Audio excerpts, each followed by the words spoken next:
وعلى آل إبراهيم إنك حميد مجيد. السلام عليكم ورحمة الله وبركاته. نحمده ونستعينه ونستغفره ونؤمن به ونتوكل عليه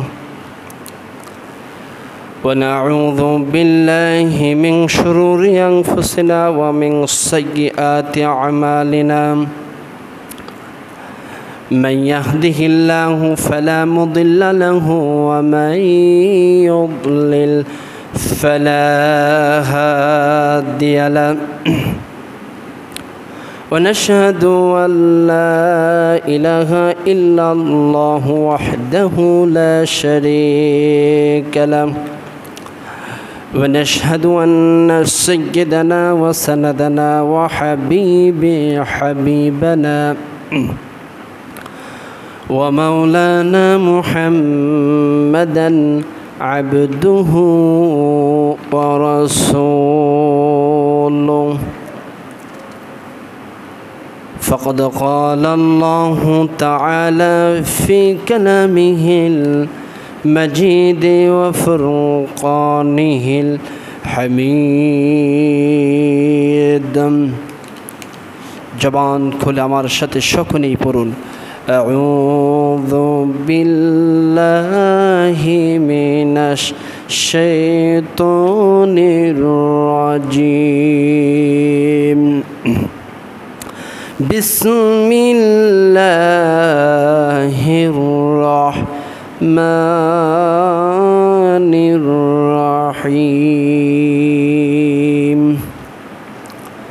وإذا حكمتم بين الناس أن تحكموا بالعدل إن الله نعما يعظكم به إن الله كان سميعا بصيرا.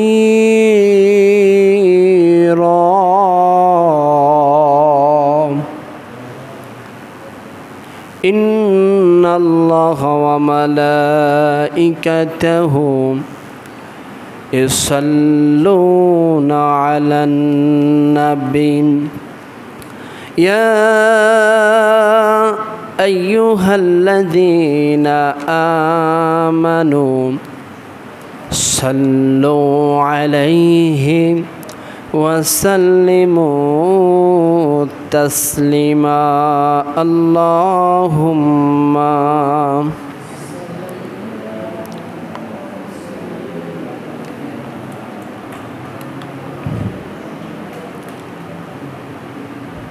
وعلى آل سيدنا مولانا محمد. اللهم صل على. আপনারা একটু আগে আসেন, সবাই আগে আসেন। যারা বাহিরে আছেন মেহেরবানি করে ভেতরে বসে পড়ুন, আপনাদেরকে সর্বশেষ নামাজের সময় দেওয়া হবে। اللهم صل على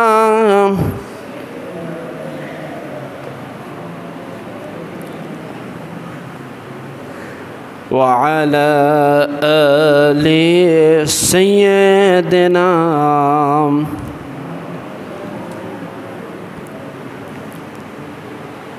আপনারা সকলেই কেমন আছেন?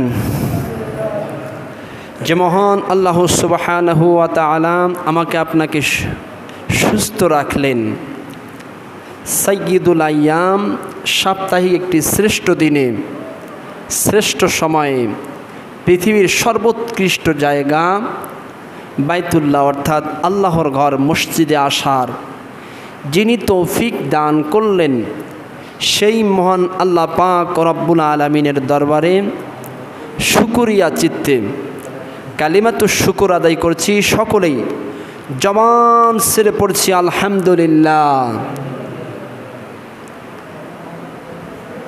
সেই সাথে সাথে দরুদ আর সালাম বর্ষিত হোক সর্বকালের সর্বশ্রেষ্ঠ মহামানব, যার আনিত বিধানে একমাত্র আমাদের মুক্তির পথ, নির্যাতিত নিষ্পেষিত নিগৃহীত মানুষের যিনি পরম বন্ধু ছিলেন, তিনি হচ্ছেন সাইয়্যিদুল মুরসালিন খাতামুন নবিয়্যিন বিশ্ব নবী মুহাম্মদুর রাসূলুল্লাহ। জবান ছেড়ে সকলেই পড়ি সাল্লাল্লাহু আলাইহি ওয়াসাল্লাম। সম্মানিত প্রিয় উপস্থিতি, আমি আলোচনার নিয়তে পবিত্র কুরআনুল কারীমের সূরাতুন নিসা এর একটি আয়াতে কারিমা আপনাদের সামনে তেলাওয়াত করেছি। আয়াতটি হচ্ছে সূরা নিসার 58 নম্বর আয়াত। এই আয়াতের সরল বাংলা অনুবাদ হচ্ছে, তোমরা যখন মানুষের মধ্যে বিচার কার্য পরিচালনা করবে তখন ন্যায় পরায়ণতার সঙ্গে বিচার করবে, আর আল্লাহ তোমাদেরকে যে উপদেশ দেন তাহা কত উৎকৃষ্ট। নিশ্চয় আল্লাহ সর্বশ্রোতা সর্বদ্রষ্টা। আয়াতের সরল বাংলা অনুবাদ হচ্ছে এই। আর এই আয়াত এবং হাদিসকে সামনে রেখে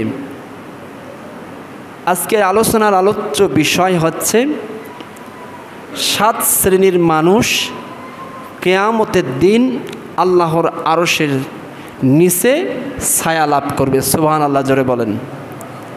কয় শ্রেণী বললাম? 7 শ্রেণী। 7 categories people will be shaded in the throne of Almighty on the day of judgment। অর্থাৎ কিয়ামতের দিন 7 শ্রেণীর মানুষ আল্লাহর আরশের নিচে ছায়া লাভ করবে। এখন শুরুতে আসি কিয়ামতের দিন। এই কিয়ামত শব্দটির অর্থ কী? কিয়ামত কি কোনো সাধারণ কোনো অধিবেশন? সাধারণ কি কোনো 10-5 কিংবা 15,000 20,000 মানুষের সমাগম? না, এটি অত্যন্ত একটি ভয়াবহ সময়। অর্থাৎ আজকে যে আমরা দিন রাত পরিশ্রম করে নিজের ইচ্ছে থাকা সত্ত্বেও নফসকে কোরবানি করে একমাত্র আল্লাহর সন্তুষ্টির জন্য আমরা আল্লাহর হুকুমগুলো পালন করতেছি কিনা, জোরে বলেন। তো এই যে কষ্ট করতেছি আল্লাহর সন্তুষ্টির জন্য, যাবতীয় সকল কার্যক্রমকে পিছনে ফেলে আল্লাহর দিদার লাভের জন্য যে এসেছি। নামাজ তো প্রায় এখনও 1 ঘন্টা পরে নামাজ হবে। তো এতক্ষণ সময় আগে যে আসলাম এর উদ্দেশ্য আছে না? উদ্দেশ্য হচ্ছে আল্লাহর সন্তুষ্টি লাভ। সম্মানিত প্রিয় হাজিরিন, তো কিয়ামত হচ্ছে এমন একটি দিবস যে দিবস হচ্ছে ফলাফল ঘোষণার দিবস। সুবহানাল্লাহ, জোরে বলেন। ছাত্র ভাইরা যেমন 2 বছর 10 বছর কষ্ট করে লেখাপড়া করে কিসের জন্য? একটি ভালো ফলাফল অর্জন করার জন্য। মুমিন জীবন মুসলমান ভাইরা যেমন আমরা কষ্ট করতেছি একটি দিবসের ফলাফলের জন্য, আর সেই দিবসটার নাম হচ্ছে ইয়াউমুল কিয়ামা। সুবহানাল্লাহর জোরে বলেন। কিয়ামতের সংক্ষিপ্ত একটি ভয়াবহ আপনাদের সামনে চিত্র তুলে ধরি। আমার প্রাণ প্রিয় তরুণ যুবক ভাইরা আমার, কান খাড়া করে শুনে রাখেন, কিয়ামতের দিবসটা কতটা ভয়ানক হতে হবে।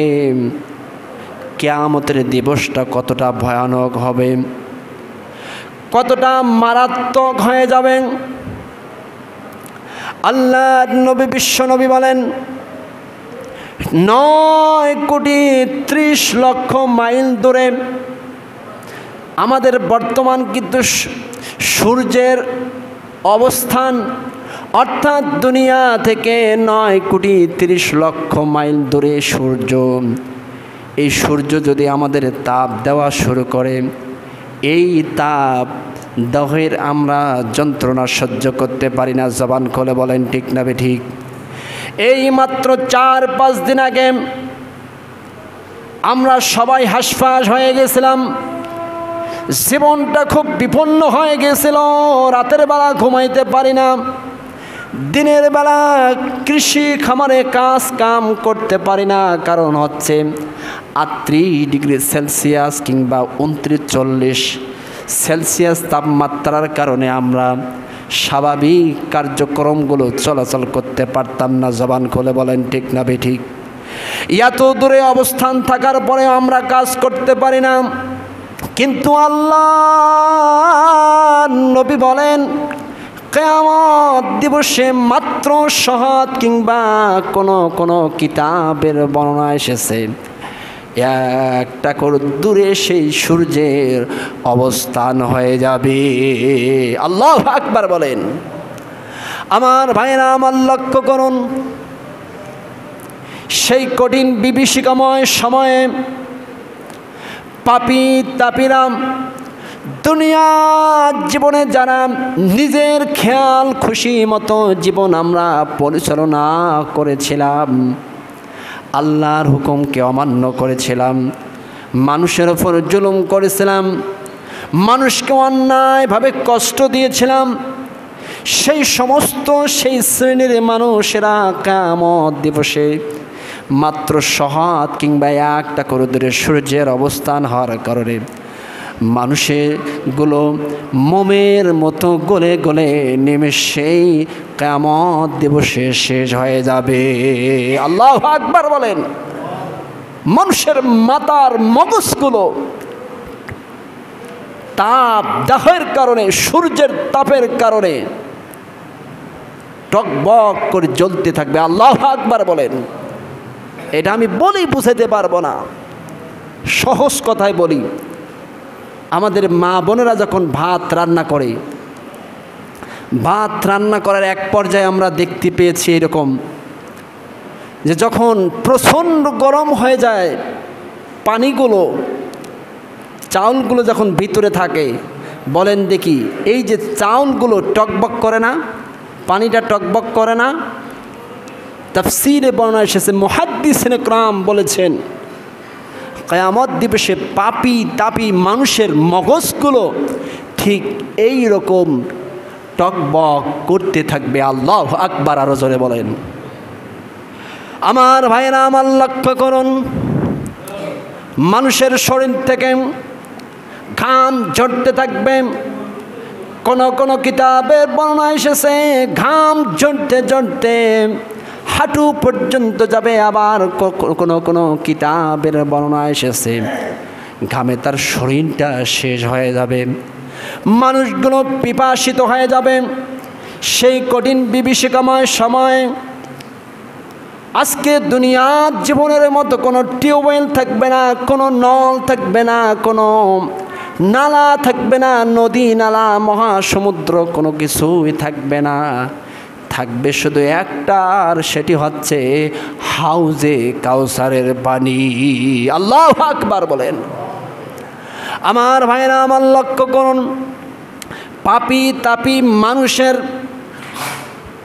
পানির পিপাসা এত বেশি হয়ে যাবে। দুনিয়ার জীবনে আমরা যেমন দেখতে পাই, কুকুরেরা যখন রোদের মধ্যে থাকার কারণে পানি সামান্যভাবে পানিও তারা খেতে পারে না, রোদ থেকে যখন ছায়ার মধ্যে আসে দাঁড়িয়ে যায়, বলেন দেখি জিহ্বাগুলো বের করে কিনা? মানুষগুলো আমি পৃথিবীর সমস্ত পাপী মানুষেরা ঠিক কুকুরের মতো আমাদের জিহ্বাগুলো বের করে দিয়ে দেব। তাফসীর কারকগণ বলছে শুধু জিহ্বা বের করে দিবে না, পানির পিপাসার কারণে ভিতরে এত বেশি পিপাসা হয়ে যাবে, পিপাসিত হয়ে যাবে জিহ্বাগুলো মানুষের নাভি স্থল পর্যন্ত পৌঁছে যাবে। আল্লাহু আকবার বলেন। সেই কঠিন বিভীষিকাময় সময়ে হাউজে কাউসার ব্যতীত আর কোনো পানি থাকবে না। সেই কঠিন বিভীষিকাময় সময়ে আল্লাহ পাক রব্বুল আলামিন 7 শ্রেণীর মানুষকে আরশের ছায়া দিবে। আল্লাহু আকবার বলেন। বলেন দেখি, পুরুষ যদি হয়ে থাকেন কয় শ্রেণীর মানুষকে আরশের ছায়া দিবে? হলো না, কয় শ্রেণী? 7 শ্রেণী। আল্লাহ পাক রব্বুল আলামিন সেই 7 শ্রেণীর মানুষদের মধ্যে আমি আপনি পৃথিবীর সমস্ত মানুষগুলোকে কবুল করে নেন। সকলে বলে আল্লাহুম্মা আমিন। জোরে বলেন আল্লাহুম্মা আমিন। এখন তো জানার বিষয় হচ্ছে যে কোন কোন সেই 7 শ্রেণীর মানুষ, ঠিক না বেঠিক? আসুন সংক্ষেপে আপনাদেরকে শোনাই দেই। হাদিসটি রাবি হচ্ছে হযরতে আবু হুরায়রা রাদিয়াল্লাহু তাআলা আনহু, প্রখ্যাত একজন হাদিস বিশারদ, প্রখ্যাত একজন আল্লাহর নবী, বিশ্ব নবীদের সাহাবী, যার প্রায় 5,500-এর মতো হাদিস বর্ণনা করেছেন। আল্লাহু আকবার বলেন। মুসলিম ও বুখারী শরীফের মধ্যে প্রসিদ্ধ হাদিস গ্রন্থে প্রায় তার 545টারও হাদিস বেশি লিপিবদ্ধ করা আছে। সুবহানাল্লাহ, জোরে বলেন। সেই একজন সাহাবী, নাম তার হযরতে আবু হুরায়রা রাদিয়াল্লাহু তাআলা আনহু। হযরতে আবু হুরায়রা রাদিয়াল্লাহু তাআলা আনহু বর্ণনা করেন, সাবআতু ইযিল্লিহুমুল্লাহু ফি যিল্লিহি ইয়াওমা লা যিল্লা ইল্লা যিল্লা।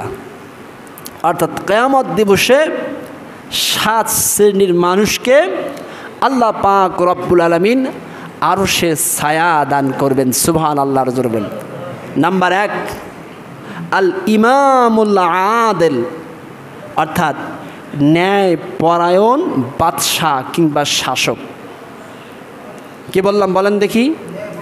ন্যায় পরায়ণ বাদশাহ কিংবা শাসক।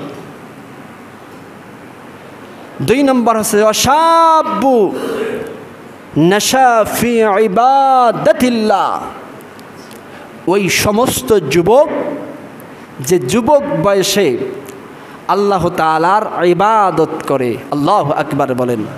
যুবক ভাইরা, আজকে তো হেলে দুলে সময়গুলো নষ্ট করতেছি, কিন্তু কান খানা করে শুনে রাখবেন, আল্লাহর কাছে সব থেকে গ্রহণযোগ্য ইবাদতের সময় হচ্ছে যুবক কিংবা যুবতীর সময়। আল্লাহু আকবার বলেন। এই জন্য এই প্রপার টাইমটাকে, এই উন্নত সময়টাকে আমরা সকলেই কাজে লাগাবো তো ইনশাআল্লাহ। সম্মানিত প্রিয় হাজিরিন, 3য় শ্রেণীর মানুষ হচ্ছে ওয়ারাজুলুন কলবুম মুআল্লাকুম বিল মসজিদ, ওই সমস্ত মানুষ, ওই সমস্ত ব্যক্তি যার কলবটা মসজিদের সাথে সম্পর্ক যুক্ত হয়ে থাকে। আল্লাহু আকবার বলেন। সহজ কথায়, জোহরের নামাজ পড়ে গিয়েছে, কাজে গিয়েছে, কিন্তু তার সর্বাবস্থায় চেতনা হচ্ছে কখন আজান দেয়, কখন মসজিদ যেতে পারবো। বলেন দেখি, এই সমস্ত শ্রেণীর মানুষ আমাদের সমাজে আছে না? আছে।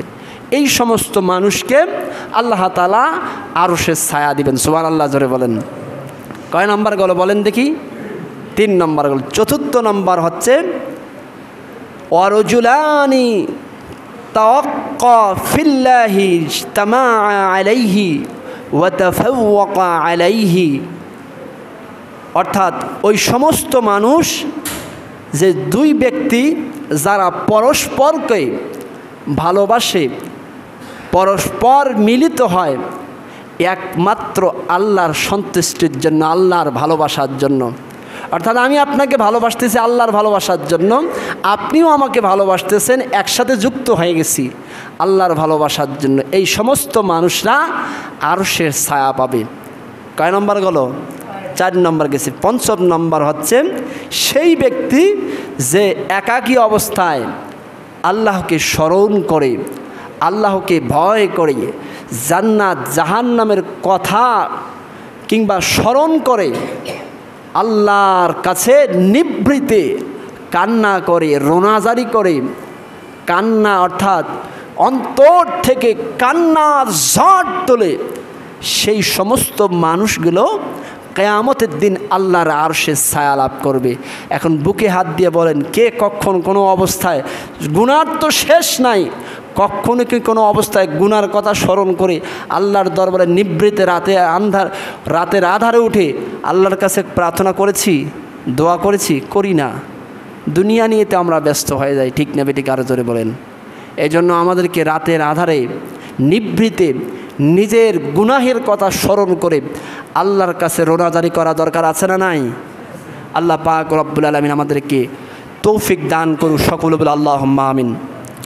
6 নম্বর হচ্ছে ওই সমস্ত ব্যক্তি, যে ব্যক্তিরা যখন তাকে কোনো নারী চরিত্র হরণ করার জন্য চেষ্টা করে, আর সে ব্যক্তিটা বলে ইন্নী আখাফুল্লাহ রাব্বাল আলামিন, আমি আমার চরিত্র নষ্ট করব না, পৃথিবীতে কেউ যদি না দেখে, ইন্নী আখাফুল্লাহ রাব্বাল আলামিন, আল্লাহকে আমি ভয় করি। আল্লাহু আকবার বলেন। এরকম মানুষ পৃথিবীতে এখন পাওয়া অত্যন্ত দুষ্কর, ঠিক না বেঠিক? আরো জোরে বলেন। 7 নম্বর ব্যক্তি হচ্ছে ওই ব্যক্তি, যেই ব্যক্তি আল্লাহর পথে গোপনে দান করে।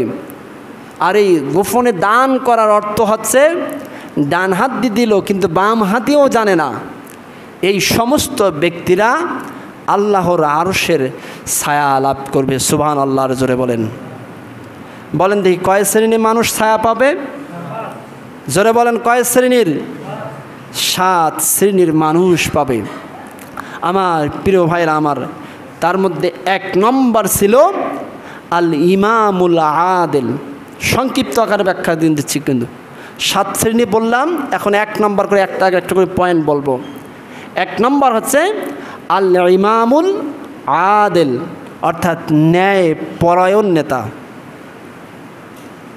এখন বলেন দেখি, আগে খেতার কথা বললেন না নেতার কথা বললেন আল্লাহ এখানে?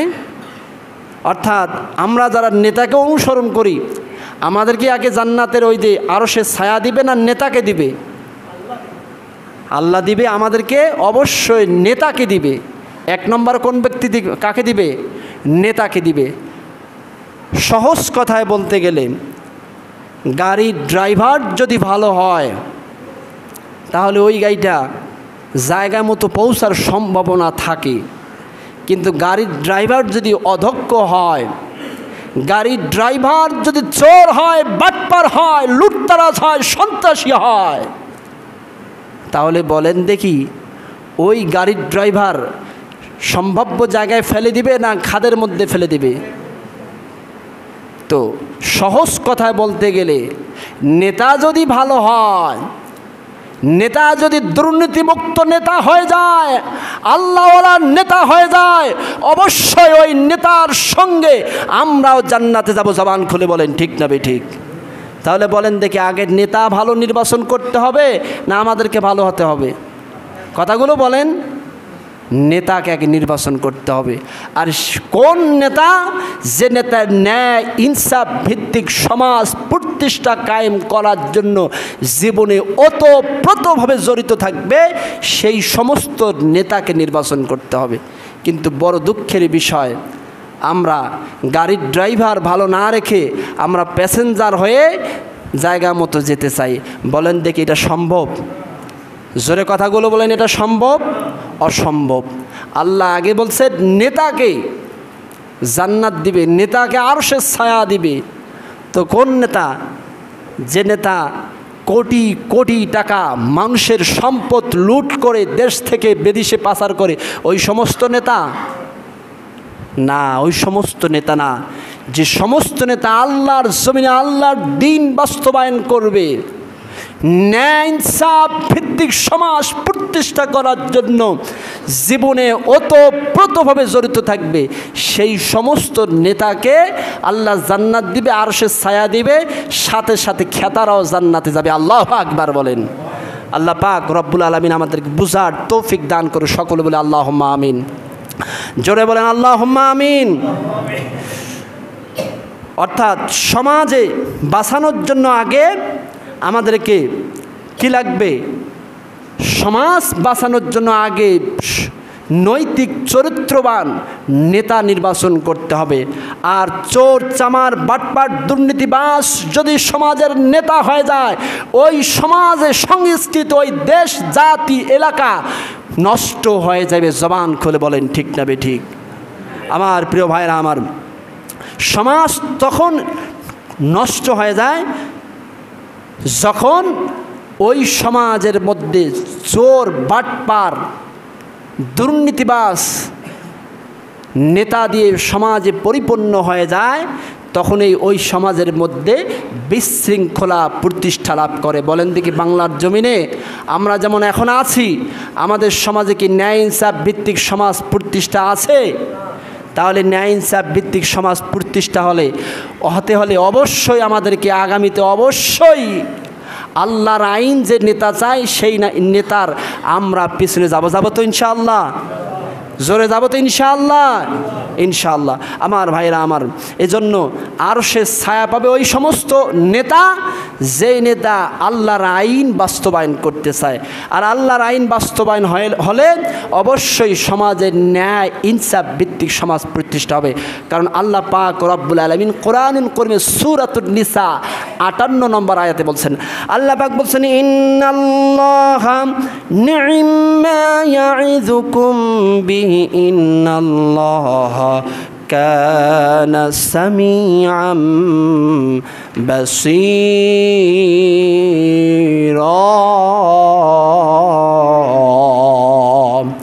তোমরা যখন মানুষের মধ্যে বিচার কার্য পরিচালনা করবে, তখন ন্যায় পরায়ণতার সঙ্গে বিচার কার্য পরিচালনা করবে।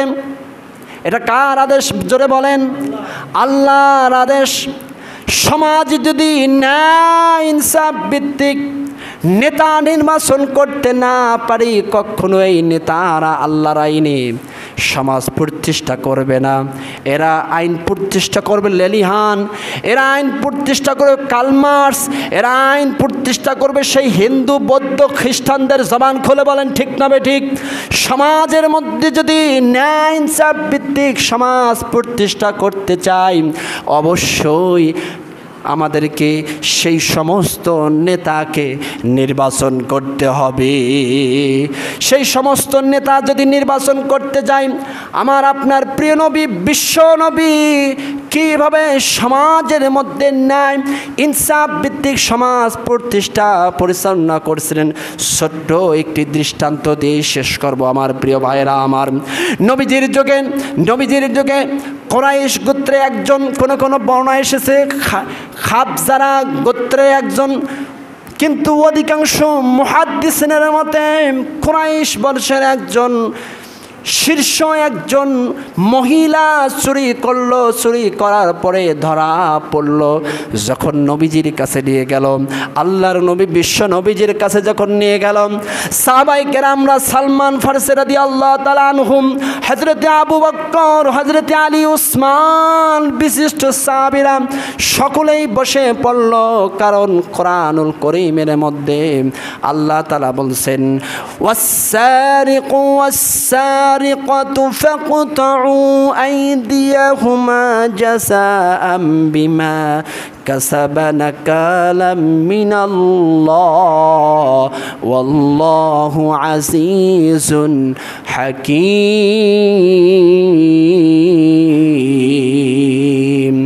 যে চোর চুরি করবে তার হাত কেটে দিয়ে দাও। প্রথমবার চুরি করলো, একটা হাত কেটে দিয়ে দাও। দ্বিতীয়বার যদি চুরি করে বাম হাতটা কেটে দিয়ে দাও। এভাবে যতবার সে চুরি করবে এক একটা অঙ্গগুলো হানি করে দিয়ে দাও। এই আইন তো আল্লাহর নবী বিশ্ব নবী যে কার্যকর করবেন। এই জন্য বড় বিশিষ্ট সাহাবীরা সকলেই পরামর্শ করা শুরু করলো, যেভাবেই হয়ে যাক এই কুরাইশ গোত্রের এই মহিলাকে যদি হাত কেটে দিয়ে দেয়, তাহলে তামাম মক্কা নগরীর মধ্যে ছড়িয়ে যাবে নবীজির গোত্রে, অর্থাৎ নবীজির পরিবারে একজন মহিলা চোর, নবীজির পরিবারের একজন মহিলা চুন্নি। এই কথা তামাম পৃথিবীর মধ্যে ছড়িয়ে যাবে। না না, নবীজিকে যদি একটু সুপারিশ করার ফলে যদি তার হাতটা কেটে না দিয়ে একটা আঙ্গুল কেটে দিয়ে দেয়, তাহলে তো পৃথিবীর মানুষগুলো জানতে পারবে না। আমার ভাইরা আমার লক্ষ্য করুন, বিশিষ্ট সাহাবীরা সকলেই বসে পড়ল, পরামর্শ করা শুরু করলো কে যাবে নবীজির কাছে। কারণ নবীজির কাছে এইরকম সুপারিশ নেওয়ার মতো কারো বুকের মধ্যে সাহস ছিল না। আল্লাহু আকবার বলেন। আর আজকে নেতাদের অবস্থা দেখেন, শত যদি চুরি করি, শত যদি অপরাধ করি, নেতার কাছে আর একজন বুক ফুলে যেয়ে সুপারিশ করতেছে, জবান খুলে বলেন ঠিক না বেঠি? কিন্তু আল্লাহর নবী, বিশ্ব নবীজির অত্যন্ত কাছের মানুষ ছিলেন হযরতে আবু বকর, হযরতে আলী, হযরতে উসমান, হযরতে সালমান ফারসি রাদিয়াল্লাহু তাআলা আনহু। কিন্তু এই কাছের মানুষ থাকার সত্ত্বেও আল্লাহর নবীজির কাছে এই সুপারিশ করার জন্য যেতে সাহস পারতেছে না। আল্লাহু আকবার বলেন। সকলে যখন সুপারিশ করার এরকম পরামর্শ করলো, কেউ যেতে চাচ্ছে না। হযরত হারিস বিন সাফওয়ান নামক একজন মানুষের ছেলে, তার নাম সুফিয়ান রাদিয়াল্লাহু তাআলা, ছোট্ট মানুষ। এই ছোট্ট মানুষকে তারা সিলেক্টেড করলো। এই ছোট্ট মানুষ গিয়ে রাসূল পাক সাল্লাল্লাহু আলাইহি সাল্লামের কাছে গিয়ে এই কথা জানিয়ে দিবে যে ওই মহিলা কোনো গোত্রের না, ওই মহিলা হচ্ছে কুরাইশ গোত্রের মহিলা, যেন তার একটু শাস্তিটা একটু কমিয়ে দেওয়া হয়।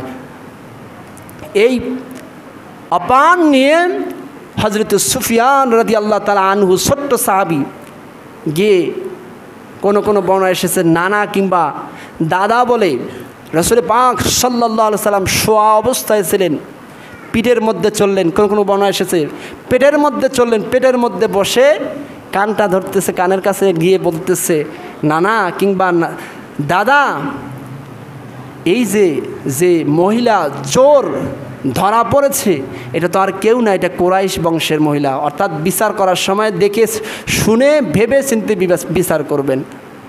রাসূল পাক সাল্লাল্লাহু আলাইহি সাল্লাম আমার আপনার প্রিয় নবী সঙ্গে সঙ্গে শোয়া ছিলেন, দাঁড়িয়ে গেলেন, চোখগুলো লাল হয়ে গেল। রাসূল পাক সাল্লাল্লাহু আলাইহি সাল্লাম সঙ্গে সঙ্গে মসজিদে নববীর মধ্যে আসলেন। আসার পরে সমস্ত সাহাবীদেরকে ডাক দিয়ে বললেন, তোমরা হয়তো মনে করেছো যে কুরাইশ গোত্রের একজন মহিলা হওয়ার পরে আমি তার শাস্তিটা কমিয়ে দেব, কিন্তু আল্লাহর কসম তোমরা যেটা সুপারিশ করেছো এটা আল্লাহর আইনের বিরোধিতা করেছো। আল্লাহু আকবার বলেন। সমাজে আজও যদি ন্যায় ইনসাফ ভিত্তিক নেতা আমরা নির্বাচন করি, এইরকম বিচার এখনও চালু হবে। আমার প্রিয় ভাইরা আমার, রাসূল পাক সাল্লাল্লাহু আলাইহি সাল্লাম অনেক বড় লম্বাই দেশ। রাসূল পাক সাল্লাল্লাহু আলাইহি সাল্লাম সাহাবীদেরকে লক্ষ্য করে ডাক দিয়ে বললেন, সাহাবীরা তোমরা শুনে রাখো, তোমরা হয়তো কুরাইশ বংশের একজন মহিলার জন্য এই সুপারিশ করতে এসেছো, কিন্তু আল্লাহর কসম আমি বলতেছি, আমার কলিজার টুকরা মা ফাতেমা যদি এই চোরের সাথে সম্পর্ক হয়ে যেত, বিচার কার্য করার পরে, বিচার শেষ হওয়ার পরে আমি বাবা হয়ে আমার কলিজার টুকরো সন্তানের হাতটাকে দ্বিখণ্ডিত করে দিতাম। আল্লাহু আকবার বলেন। এখন সেই বিচার আছে? টাকা যার, বিচার তার। দেখেন, যারা দীর্ঘ 15, 17, 50 বছর জুলুম করেছে, অত্যাচার করেছে মানুষের উপর জুলুম করে স্টিম রোলার চালিয়েছে, আজ টাকার কারণে তারা হাইকোর্ট থেকে ছাড়া পেয়ে বাংলার জমিনে ওতপ্রোতভাবে ঘুরে বেড়াচ্ছে। জবান খুলে বলেন ঠিক না বেঠিক? তো এই সমাজে এরকম নেতা, ন্যায় ইনসাফ ভিত্তিক নেতা কায়েম করব তো ইনশাআল্লাহ। আল্লাহ পাক রব্বুল আলামিন এই আশাবাদ ব্যক্ত রেখে আমাদের সকলকে বুঝার তৌফিক দান করুক। আজকে 7 শ্রেণীর মধ্যে 1 শ্রেণী বললাম, আগামী জুমা ইনশাআল্লাহ বাকি 6 শ্রেণীর মানুষের বিষয়ে ব্যাখ্যা ইনশাআল্লাহ করব। এই আশাবাদ ব্যক্ত রেখে আমি আমার সংক্ষিপ্ত অগোছালো কথা এখানে শেষ করছি। ওয়া আখিরু দাওয়ানা আলহামদুলিল্লাহি রাব্বিল আলামিন।